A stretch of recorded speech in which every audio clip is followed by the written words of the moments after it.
ఏలూరు జిల్లా పోలవరం మండలంలో Shri Chaitanya auto union సర్వసభ్యులు తమ బాధను వ్యక్తం చేస్తూ ఏటుగట్టు వద్ద మహాధర్నా నిర్వహించారు.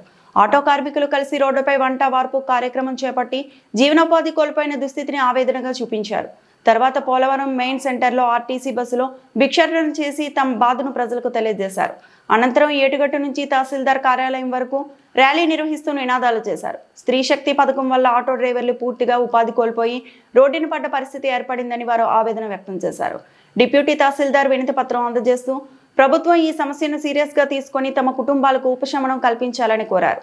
పిల్లలకు ఆహారం పెట్టలేక మా ఇళ్లలో ఘోరంగా పరిస్థితి తలెత్తింది. మమ్మల్ని దయచేసి రక్షించండి అని మీడియా ముందు యూనియన్ సభ్యులు కన్నీటి పర్యంతమయ్యారు.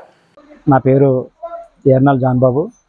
నేను ఈ ఆటో వృత్తిని గత 20 సంవత్సరాలుగా ఎన్నుకున్నాము. ఆటో డ్రైవర్లు అందరూ కూడా ఈ రోజున్న పరిస్థితుల్లో ఇంటర్ డిగ్రీ చదువుకున్న వాళ్ళందరూ ఏ ప్రభుత్వం కూడా జాబ్ లేక ఈ వృత్తిని మేము ఎంచుకున్నాం. అందరం కూడా సొంత సెల్ఫ్ వృత్తి కింద ఈ ఆటోని మేము నమ్ముకొని ఉన్నాము. కానీ ఇప్పుడున్న పరిస్థితుల్లో ఆటో డ్రైవర్ పరిస్థితులు ఎలా ఉందంటే చాలా హీనాతిహీనంగా ఉంది. అది ఎలా చెప్పాలంటే ఇంకా పనిలోకి వెళ్ళలేము, కూలి పనికి వెళ్ళలేము. అలా అని చెప్పి జాబుకు వెళ్ళినా మాకు ఇస్తలేదు. ఈ ఫ్రీ బస్సు పెట్టడం వల్ల టోటల్ వ్యవస్థ అంతా కూడా పాడైపోయింది.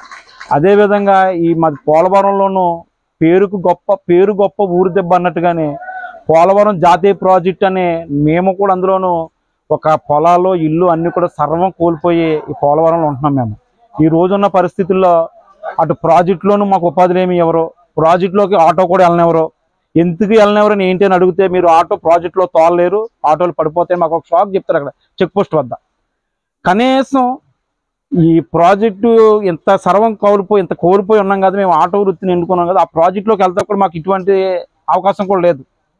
అది ఏంటంటే ఎందుకు వెళ్ళినారంటే ఎవరు ఇప్పుడు ఇరిగేషన్ మినిస్టర్ గారిని అడిగినా ఎవరిని అడిగినా మేము ఆటో వాళ్ళ పరిస్థితి కొన్ని సందర్శకులు వస్తే చూడడానికన్నా సరే ఇస్తే మా పర్మిషన్ అని ఇస్తే మాకు ఎంతో కొంత జీవనోపాధి ఉంటుంది. అదేవిధంగా ఆటో వాళ్ళ పరిస్థితి రోజు ఎలాగుందంటే చాలా ఘోరంగా దారుణంగా ఉంది. ఇటు బస్సులు ఫ్రీ బస్సులు, అది మా పోలవరానికి అన్ని ఫ్రీ బస్సులే, ఆటోలు ఎక్కుతలేదు, ఏమీ ఉండలేదు. అసలు ఈ పథకం 15వ తారీఖు నుంచి కూడా 15వ తారీఖుని రిలీజ్ చేశారు. ఆ పథకం ఈరోజు 26వ తారీఖు 12 రోజులు అయింది.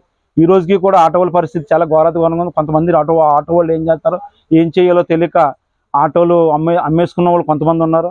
ఇంకొంతమంది ఏం చేద్దామని ఆలోచన ఏ పని చేయలేక ఈ రోజు పరిస్థితులు అలా ఉన్నాయి. ఇటువంటి పరిస్థితుల్లో ప్రభుత్వం ఆదుకుని చదువుకున్న యువతకి ఆటో డ్రైవర్లకి ఏదో ఒక ఉపాధి అవకాశాలు చూపించి కొన్ని బ్యాంకు లోన్లను ఇప్పించి వాళ్ళ చేత నైతిక ఏమైనా అభివృద్ధులు చేపించి వాళ్ళకి ఏమైనా లోన్లని అదే నిధిని ఇచ్చి వ్యాపారాలని ఇంకోటని చేపించి, లేదంటే చదువుకున్న యువతకి ఆర్టిస్టులో కానీ ఇంకో దాంట్లో ఏదోటి అలా చదువుకున్న దాన్ని బట్టి ఏదోటి అవకాశాలు కల్పించాలని, ఒక కనీస జీతభృత్తులు మాకు అందించాలని, ఆటో డ్రైవర్లను ఆదుకోవాలని ఈ ప్రభుత్వాన్ని మేము వినవించుకుంటూ వేడుకుంటున్నాం.